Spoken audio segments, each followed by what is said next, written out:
if you don't have the budget because your business is failing, you have no idea, you should stop. The other option, and really the only other option that I see, is to go get help.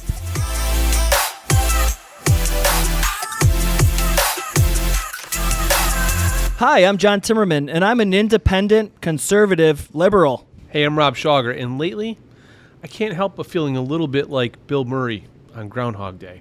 Nice. And we are the co-founders of the Noble Company, coming to you from inside Syracuse Studios. Syracuse is Syracuse's newest co-working space, combining creativity, community, and comfort. Check them out at syracuse.com. Today's show, is your business going to fail? Ways to prevent a struggling business from failing. Both Rob and I have had some failed businesses in our past. We're going to share what happened, why it happened, and hopefully how you can prevent the same. We'll also touch lightly on the current economic downturn we're in. I don't know if it's a downturn. It's down. But we'll touch on that and come up with some advice there. But first, it's time to cheers to life, love, lots of laughter, and getting anxiety over who gets the last slice of pizza. The truest test of love. You've had it. No, you have it. No, you have it. No, you have it. All right, cheers. Okay. Cheers, everyone. What's up, Noble Nation? You all know that our conference is getting closer by the minute. On April 8th, 2021, we are holding Noble 2020 2.0, presented by Bankers Healthcare Group, to teach you how to get more out of life and business. We've got an amazing lineup of speakers. Gary Vaynerchuk has built a conglomerate media company, $200 million ad agency, co-founder of Vayner Sports, and a bunch of other crazy media companies. AJ Vaynerchuk, his brother, is the CEO of Vayner Sports, a new age sports agency. David Meltzer is the co-founder with Warren Moon of Sports One Marketing, a multi-$100 million sports agency. Constance Schwartz-Marini co-founded Smack Entertainment with Michael Strahan and Aaron Andrews. I mean, these are crazy successful people that are going to teach you how they've grown their businesses. And you can get a free ticket, $250 front section ticket. All you have to do is head to empathywines.com and order 12 bottles of delicious wine and use the code NOBLE2020 at checkout, and bam, you get a free ticket. So if you love wine, it's fall, we're headed into delicious red wine season. We got red, rosé, white wine. Order 12 bottles of your favorite wine. Use the code NOBLE2020 at checkout, and you will be sent a free ticket. EmpathyWines.com, Noble2020 at checkout. We'll see you there.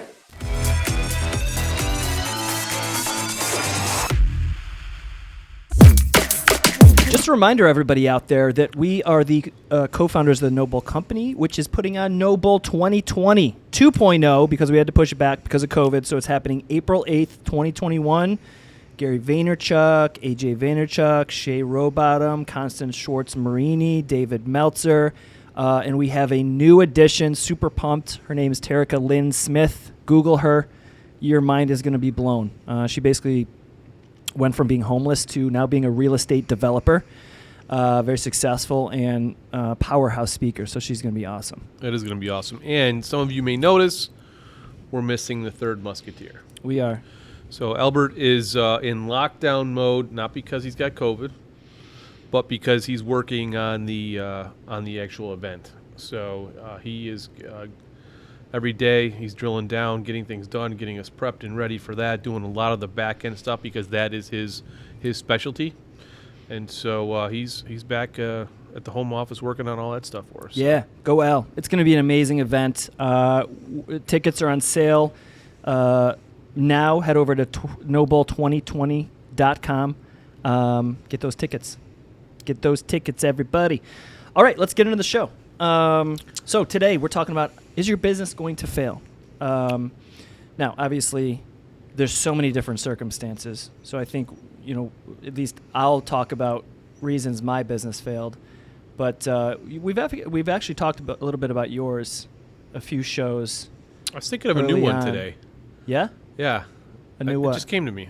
A new failure. Oh, sweet. All right. Well, they say failure is. Oh shit! Now I forgot the saying. failure is an entrepreneur's currency, I think, or something like that. Let's go with that. Yeah. That works. Said by John Timmerman. So what's your new failure? So I was running a lawn fertilization, tree spraying, pest control company, right? Had this bright idea. I'm like, hey, I've got an office space, got a receptionist / office manager. Why not start a home and garden center? So we called it Hometown Gardens. Mm-hmm. So potted plants, all the neat, cool things you'd put in your garden or in your landscape. The flags. We actually had a company that built a wrought iron gazebo. So we loaded up all of the stuff. If you've ever walked into one of those cool like knick-knack stores where somebody's really talented, they've laid out the whole display. I mean, it just looks amazing to walk through there. You have no idea how much freaking money is tied up in all of that shit to make it look like that impactful. We spent a few $100s, brought the stuff in, and we're like, yeah, this isn't even freaking close. What, cheap or something? Or the amount of money that it takes to make that kind of presentation. Did you actually launch, or you just found out? No, we launched, got it going, brought in dish gardens and different things, and kind of like basically we half-assed it. Put it all together. I had a business partner, had a we both signed. Lesson learned. Make sure if you're going in with a partner that you both sign on the lease, because when said partner walks out, you're not stuck with the whole full rental. Mm-hmm. So that actually happened as well. You were the one on the lease? We both signed, because I'm like, hey, if something should go sideways, that I wasn't going to be stuck. So that did happen. He left, and he still had to pay half the rent. Oh, shit. Until the end of the lease was up. But, didn't do the homework. Mm-hmm. Just thought because, the space is already there anyway, and, how much could this stuff really cost? We'll throw some stuff together, and as cash flow picks up, we'll just buy more inventory. Yeah. Yeah, cash flow never picked up. And we were on the busiest road. Tons of traffic. Didn't make a shit bit of difference. So talk through the high points, not the high points, but talk level. I was going to say there weren't any. No high points. Talk through the high level reasons it didn't succeed. Like if current gut check, you're going in to consult for the past you right now. Yeah, I did not do the homework. So had no idea the revenue it was going to take to fill out the space that we had to make it look good. So you spent too much money up front trying to fill the space, although you didn't even know how much money. We didn't spend enough. So it wasn't we weren't out a ton of money. We didn't spend enough money to make it look really sharp and then to dress it up, and it looked empty. Yeah. Like you took a few things and you spread them out here and there, and it looked like shit. It looked like nothing because we didn't do the homework to know how much money it was going to cost to turn this old 1970s trailer panel siding, wood siding inside, paint it, and do all these things to make it look. Do you think somebody could have made it successful? Like if you had an interior designer come in and figure out how to use the space, do you think that you at the time didn't know, your business partner didn't know, but somebody else could have come in and figured out a way to make it work? Yeah, because there are some other local companies that are doing something similar and doing extremely well, and there wasn't anybody within that area. Mm-hmm. So that could have happened. 2, we were already working full-time businesses and didn't take the time to put into the homework. 3, we didn't market it properly other than we thought, just a sign out front on the street was going to do it. Yep.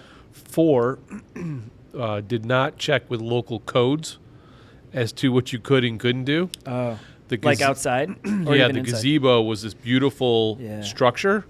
We're just going to put it out front and it'll draw all sorts of attention. We'll hang baskets and stuff off of it. And then they came through and they're like, it was because it was a revenue generator. Mm-hmm. So they're like, it's too close to the road. I'm like, it's completely freaking see-through. It's wrought iron. It's not like we had sides on it or anything.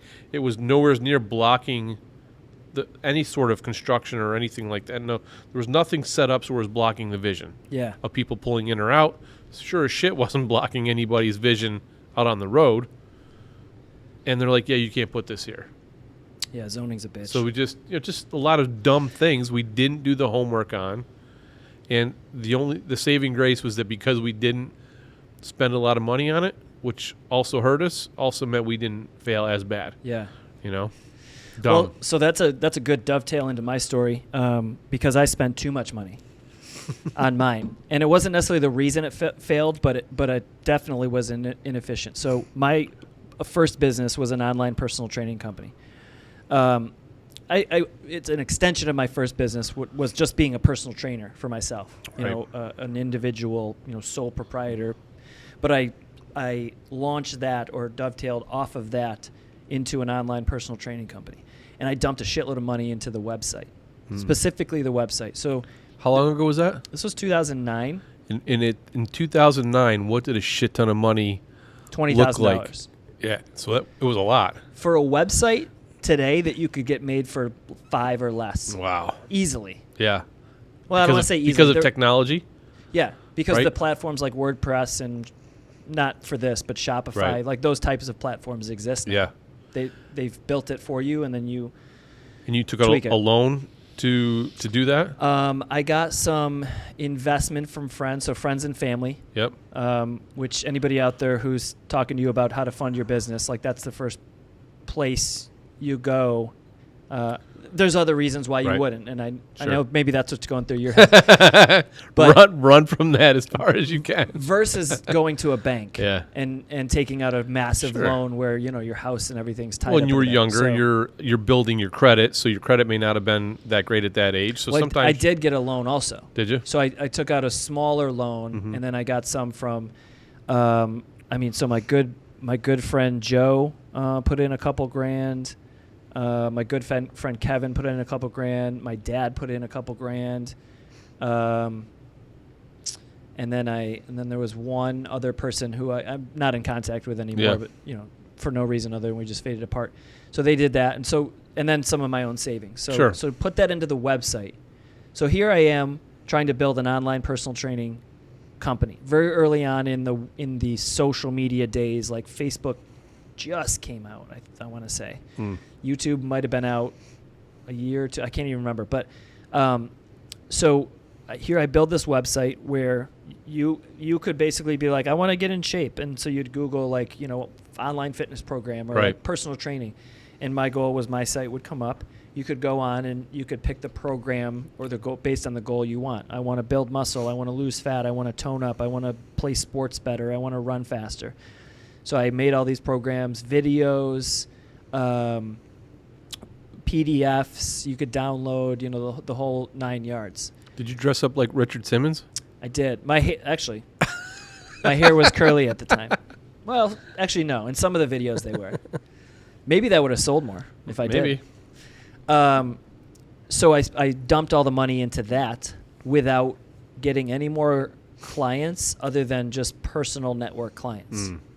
Big mistake, right? So very simple lesson at this stage is don't invest $20,000 into something without having at least a roadmap on how to make $20,000 back.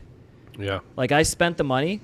I got super creative working with the dev team and we should build this. It's going to be so cool. Oh my God, people are going to love this. And I spent zero time actually going out and being like, hey, would you sign up for this? Market hey, would research. you sign? Yeah.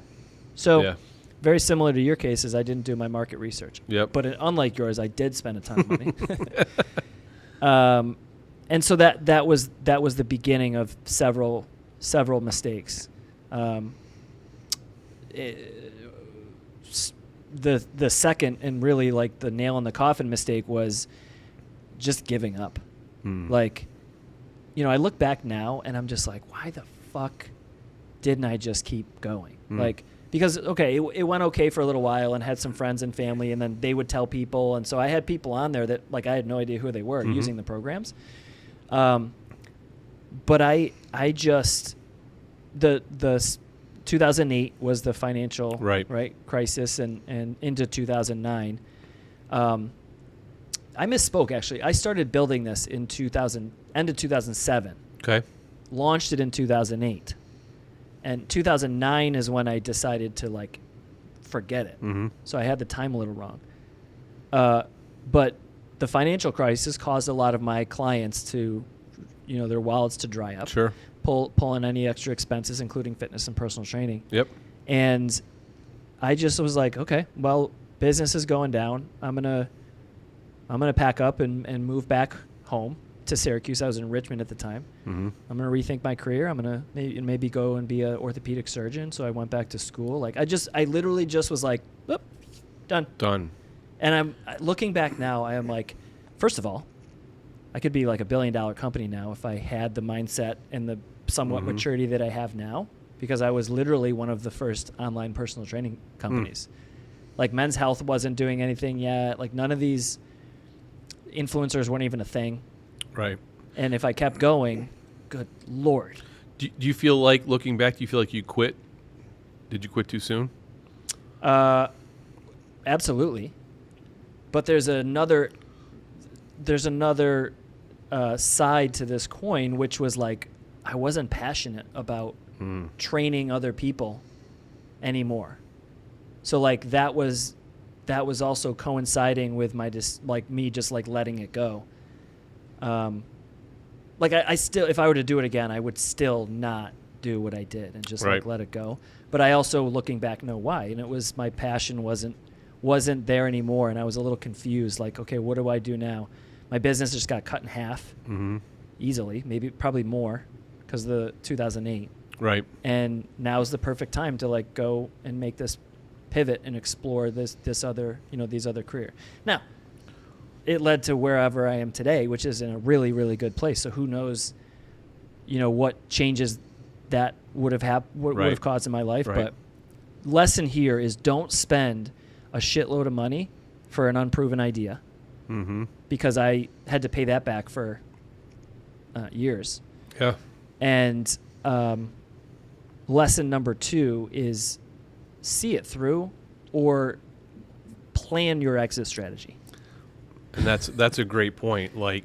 So I was thinking through some of the other stuff where, I had a business, and it didn't have a good exit strategy, right? So call it a failure, maybe not a failure. It depends on how you look at it. So I look at it as I failed within the business. So the problem was I didn't have an exit strategy, decided to sell, and then learned that your business is only worth what somebody's willing to pay for it, right?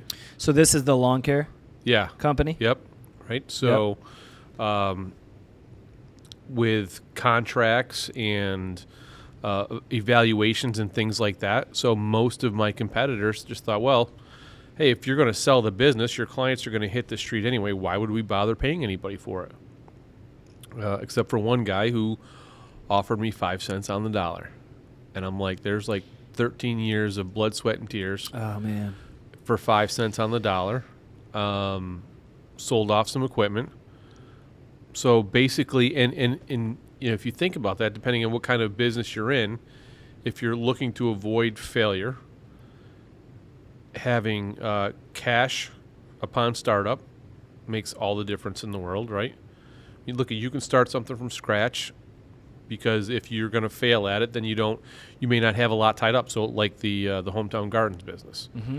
But if you are trying to avoid an early on struggle, maybe you're working like we talked about before, you're working your full-time job, starting your part-time hustle, saving money so that you've got startup capital, so that then you can put that into that, keep doing it while you're doing your full-time thing.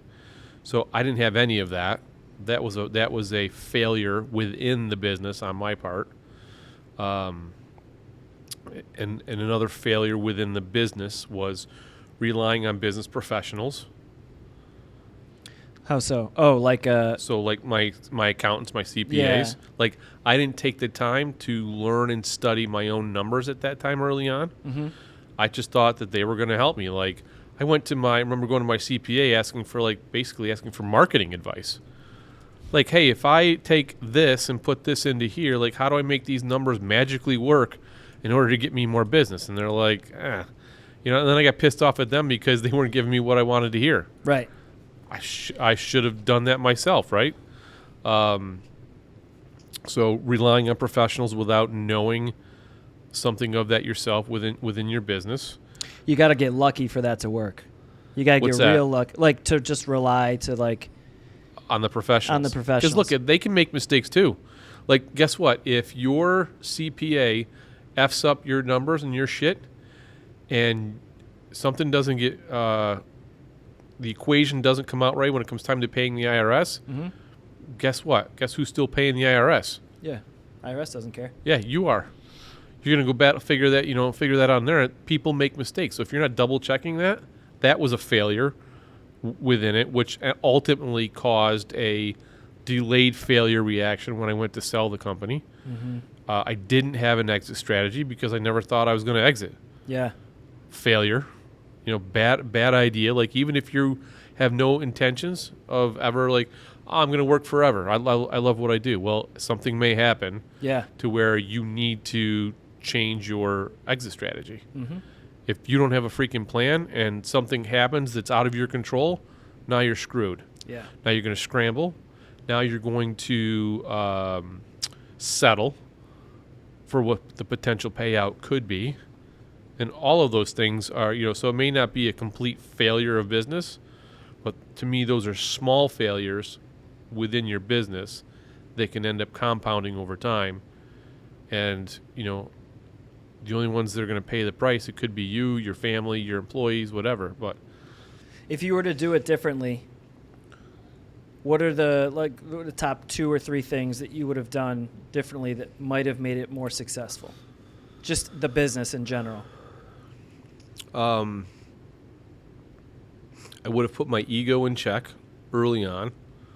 I thought I was driving around in the big truck and, look at me. And so put the ego in check. Like, I got a logo, I got a truck. Yeah. I was, my identity was tied up in my business. Bad idea. Yeah. Ego. We talked about that this weekend at our men's leadership retreat. Like, where are you posing? I was posing as the businessman. Well, whoop-de shit and do. So you're spending $600 a month on a logo truck, and you jump up into that truck and you feel like Tim the freaking Toolman Taylor, right? So put the ego in check. Would have educated myself more on all areas of my business. Probably would have. I would have definitely consolidated my density.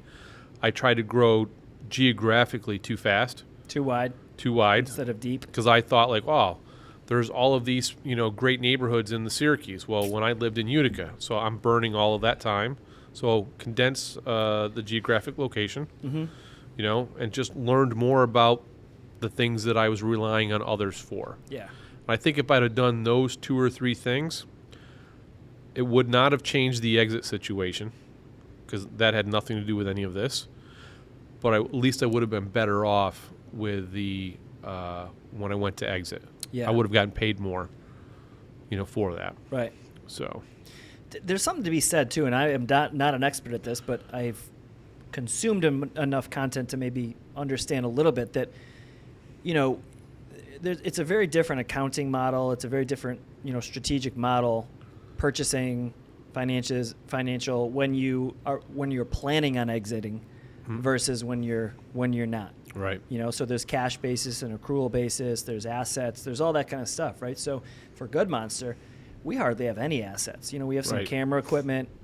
We have a few $1,000s of assets. Right. Our non-tangible asset is our people, sure. our clients, our accounts, our relationships, technology platforms, which is not our own. We license them. So it's like our exit would not be big. Right. It would be pennies on the dollar in hopes that whoever bought us could maintain those accounts and relationships. And it's a different world like that. But so if I wanted to build it to sell, I'd probably buy a building, a production studio, equipment, tangible things like that could increase the dollar amount. So something to be said, if you plan on exiting, you should build that into your strategy. Yeah. Go find somebody that knows more than I do. But Yeah. Having a long range plan with multiple endings, right? So ending A looks like this, B looks like this, C looks like this. yeah, So that regardless of which way I end up going, like My time that I spent on me educating me was mostly all like tactical, old school marketing things. Mm-hmm. That was it. When in reality, it was really about relationship building and route density. I made it way more complicated Yeah. than it ever needed to be. Another failure inside the business, but I didn't know. That's a perfect dovetail again, man. Coach, you are nailing the synergy here. Into my last point for the show is one of the you need to understand that one of the most important things in business is social proof. One of the single greatest things that you can, and there's reasons why you get to this point. So I can mention that, but one of the single greatest things you can do for your business is make sure people are recommending you and making sure that there's good word of mouth and making sure that there's a lot of other people that are happy with what you're doing. Mm-hmm. That will solve a lot of problems. That will solve when an account goes bad. That will solve, when somebody's not happy with your service. Like, you basically have a community of people that support your business. So whether that's testimonials, case studies, reviews, references, and referrals that you can say, if somebody's like, well, like, what have you done before? What have you worked with a client our size before? Have you worked on a 240 unit, lawn before? Like, whatever it might be, having that in your back pocket can get you so much further. Right. So, and I had a little bit of that. That was a leg up, I guess, so to speak, because I was working for a bigger company. Yeah, I had the relationships because I was physically taking care of that property already. Mm-hmm. They knew, like, and trusted me. Yeah, but I didn't have any of the business knowledge to go doing what I was doing. Yeah, the foundation crumbled underneath. Yep. Huh? Yep. Absolutely. So that's one point. So to your point, make sure you have the foundation, the foundational knowledge. I mean, that's one thing that I'm proud of. It's taken me a long time to get there, but I understand a little bit of accounting. I'm into my QuickBooks every day, even though I have a bookkeeper, I have an accountant. Right. I understand legal. I do my own contracts for Good Monster. I have a lawyer look at them. HR, I'm deeply ingrained into our culture, even though for Good Monster now my wife, Lindsay, is our chief heart officer who handles a lot of that. But like, I understand and I learn as much as I can about those different pieces so that if something does go wrong, I notice it. Right. Or, the rug's not pulled from underneath me. Sure. So I think that's something that any business owner should do, forced to do a lot of times in the beginning, but shouldn't look at that like a negative. Like, oh, I got to do this. I hate doing this. Like, look at it like, man, I get to go and learn how to do this. Well, and I think there's a mentality today, and I don't want to be the one who labels like the generational labels, right? But so many people go into business and they want to be here when they didn't start here. They want to skip all of this and go right to here. Absolutely. And like have all of the things that it took somebody who was in business for 10 years to get to and be there in a year. Now, maybe you could get there, depending on what kind of business that you're in, but don't be so ballsy to think that like you don't need to go and do some of those foundational things and learn them. Yeah. And it's definitely, I mean, it's been long enough for me that time has passed that it's completely a different era. Like if I'm looking back now, like it's not so far back that I don't remember, but I'm like, wow, there are definitely so many more advantages to being in business today. Yeah, there's some negative stuff going on, and taxes and all the bullshit and all that stuff is always going to be there. It's never going to go away. But there's a lot more advantages to being in business today than there was 20 years ago. Yeah, for sure. Yeah, and being humble, not only in like checking your own ego, being humble, understanding that you have a long way to go to get to that level is something that's really difficult for people today because they see on social media, in the media, they see all the success stories. Quite frankly, at the early onset of No Bull, that's one thing that I wanted for us to do as we try to build a media company is to make sure the message is no bullshit, to make sure that we're trying to deliver, okay, this is like the reality of business. These are the hard times. These are the good times. Be patient. Be humble. You have no other choice. You're probably not going to be one of the 0.00005% that gets a trust fund, already has existing connections. And even if you are, that money and those connections are only going to buy you so much until the operations crumble and the things you don't know start to shed light. Right. But it's funny you say that, because like I'm flashing back to like this is sort of what built this brand we're building is the starting from the beginning and climbing and clawing and learning and failing and trying to share some of those stories. So, what about, do you have anything that you can share with everybody about your athletic, denim jean company that like? Yeah. Because you already had started 2 companies, right? Good Monster was underway, and then because of your history, you decide you're going to start. You see a need, and your instinct, like it is with everything else, you're like, "There's Let's a freaking need here. I'm going to go figure this out." So, what were some of the failures, if there were any, within Jackson Jovie? Yeah, I'll be honest. Like Jackson Jovie's it's a problem child of a company right now for us. It's a great product. People love the fit. It's good quality. We have a fit that's slightly different for athletic bodies, male and female bodies, and we have a core group of great customers. The problem in it lies in the production, and that is if there's a failure, I wouldn't say the business is a failure now. It's sort of just stagnant. We're trying to figure out, because we don't understand the production side of things. Sure. So we launched the business, contracting out production. Made in the USA. Made in the USA, out of Los Angeles. Yeah. So we contracted a contract manufacturer to do it, and did a little bit of what you mentioned, which was like let them do a lot of the stuff, that we didn't know how to do. Now I tried to learn as much as I could, but the thing that's very different than any of the other businesses that I started is that there's a lot of money that goes into ordering production. There's minimum quantity orders. Sure. There's a whole world that I didn't understand. Setups, cost, right? Yep. So if I were to do that over again, I don't know. I would have either tried to bring in a partner. It's like partnering with a shark that has the background. Yeah, they come from a production knowledge background. In that, right? Yeah. Yeah, that would have been one thing. The problem with that is that takes a long time. So I know myself, and I don't know if I would have been able to wait 2 years to find the perfect person, knowing that you got to act on ideas. The other thing that maybe I would have done is taken some of the investment that we put into events and getting it out there and traveling around the country and putting people in these jeans. Right. Taken a little bit of that and hired somebody who was an internal freelancer or contractor who understood production to manage that. Manage our costs. Make sure we're getting the best product for the lowest amount of money and the largest efficiency. And then, we'll focus over here on the marketing piece. So I probably would have done one of those 2 things to make launching a little bit more efficient. But the biggest thing we're dealing with now is like reordering sizing. It's a nightmare.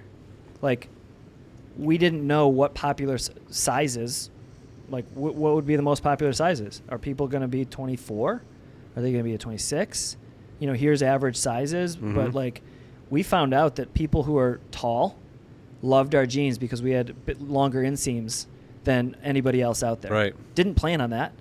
We just were like, yeah, we'll order some 30s, some 32s, and some 34s. And if somebody wants something different, we'll hem them. Well, we sold out of like 35s, in the first few months, and we're like, what the fuck? Like, yeah. And now we can't reorder because you can't reorder just those. You need to reorder 250 of them or whatever. Yep. So, and you can't add on to the length. No, you can't. So, anyways, those are some of the little failures. But lesson from that is just try to get as much knowledge and break the system before you continue to grow. Yeah. Like, find all the areas that could cause an issue. Mostly look at finances. Why could I run out of money? What are all the scenarios that could cause me to run out of money? And then try to address those. You mentioned exit strategies. Yep. This is a similar thing to that. Look at all the reasons why you could leave your business and plan for that. Look at all the reasons why you could run out of money. Look at all the reasons why you could be liable and could be sued. look at those things to try to come up with some contingency plans that will make growth a lot easier, trying to avoid those pitfalls. Right. And I think a lot of times in the beginning, you don't know what you don't know, right? Yeah. So if you don't know it, then you don't know where to go to look for it necessarily, especially if it's, there are things within a business that are commonplace. So, maybe it's HR, maybe it's the finances, maybe it's the insurance that you need. But the nuts and bolts of running the day-to-day, like those people probably can't help you necessarily in your boots on the ground day-to-day operations. Yeah. And that's probably where you're going to fail first. Absolutely. All right, good show. So, quick little recap. Here's some of the tips, the takeaways for anybody watching live here or not live. Number one, make sure that you're not spending a ton of money up front that outpaces your income. Right. So the expenses to income ratio, you need to make sure you have in check. In my business, what that would have meant is getting clients to sign up, getting people to sign up, like, hey, this is coming, pre-order, pre-sale, that kind of thing. It's a really smart idea for any business that's structured in a way you can do that. Right. So make sure that ratio is in check. To your point, make sure you understand the different parts of your business. Loosely understand the accounting, the legal, the marketing. Just understand how it works at least, so that when you do bring in a partner that knows more than you, either a partner or a consultant or a vendor, that you at least know what language they're speaking. Yeah. Market research, big need up front. Make sure you do your homework up front. And then the last one I have here is giving up is a slippery slope. So we've had an episode on this previously. When do you give up versus when do you smash through walls and keep going?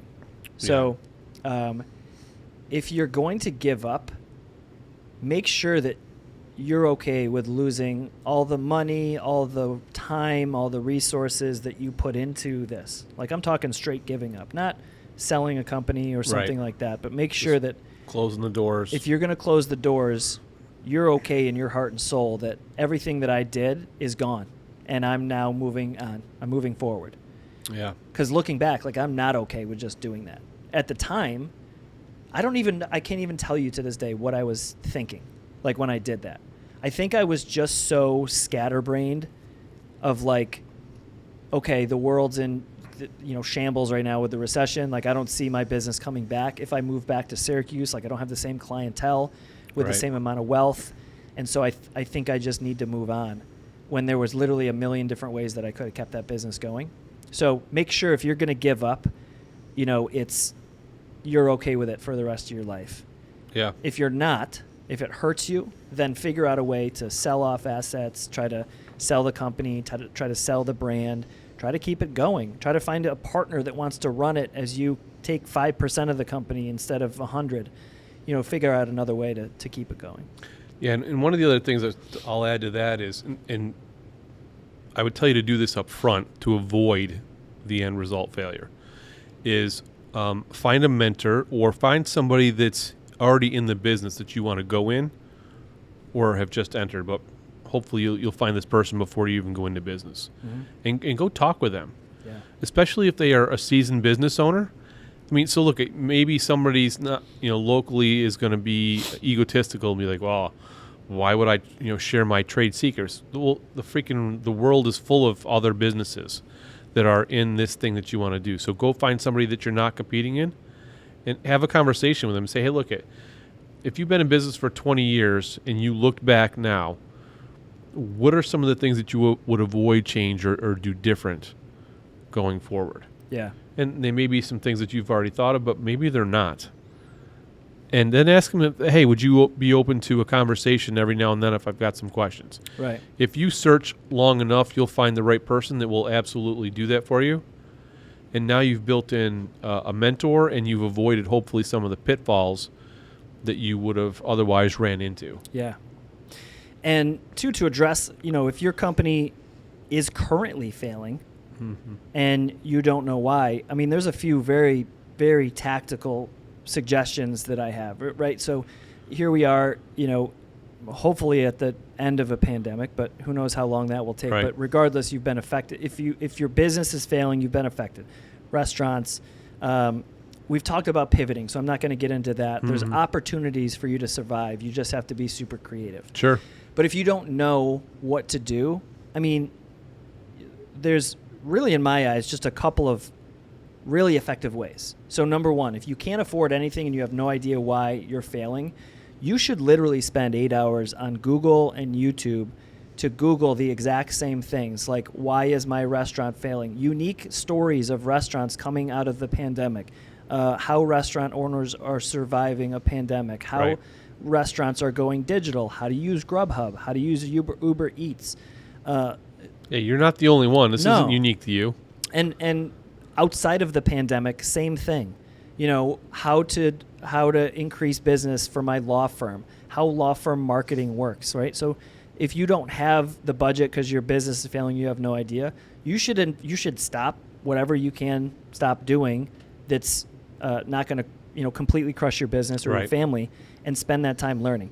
The other option, and really the only other option that I see, is to go get help. Right. So if you do have a couple of dollars, go hire a consultant who has social proof and has proven that they've done a good job. Just don't go hire the first person you see, but who's got some industry clout. Go hire them to help you fix the problems that you can't see. Yeah, and ask for, so I'll always offer 1 to 2 hours consultation for free. There's people out there that will at least sit down with you and have an initial conversation that aren't going to well, I'm going to give you the first hour for free, and then I'm going to hit you over the head with this ginormous bill that you can't afford anyway. So why even bother doing that?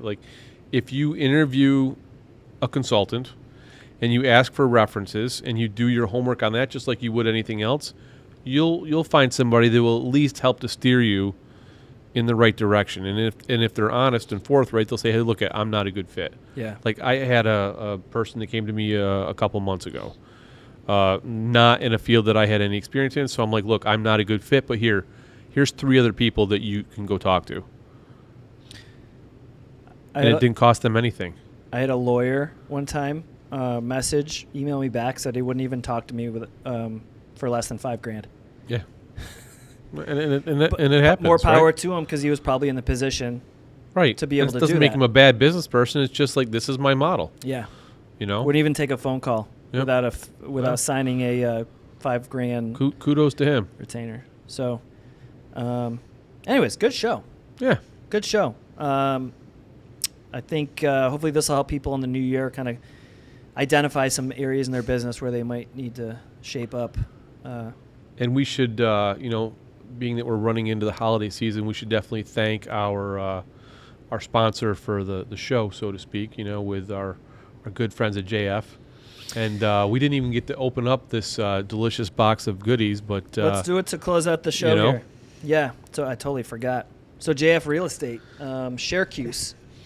Sharecuse, if you didn't hear at the beginning of the show, check them out at sharecuse.com. Sent us a delicious, well, most likely delicious, holiday gift in the form of some Christmas cookies. Oh, how can you go wrong with this? I'm going with these chocolate dusted things. So we'll do a double cheers. Yeah, where's my cup? All right, everyone. Thanks for watching. Don't forget, we're back. You can check us out Thursdays at 8:30 p.m. These go live. These go out. These launch on all your favorite podcasting platforms, or YouTube, or Facebook, wherever you consume content. And you can check us out behind the scenes live, recording these things on Facebook and YouTube live, Tuesdays at 11 a.m. or 4 p.m. Good. With that, cheers, my friend, cheers to life and business. May you all prosper in both. Thanks, Sharecuse. Cookies. So good.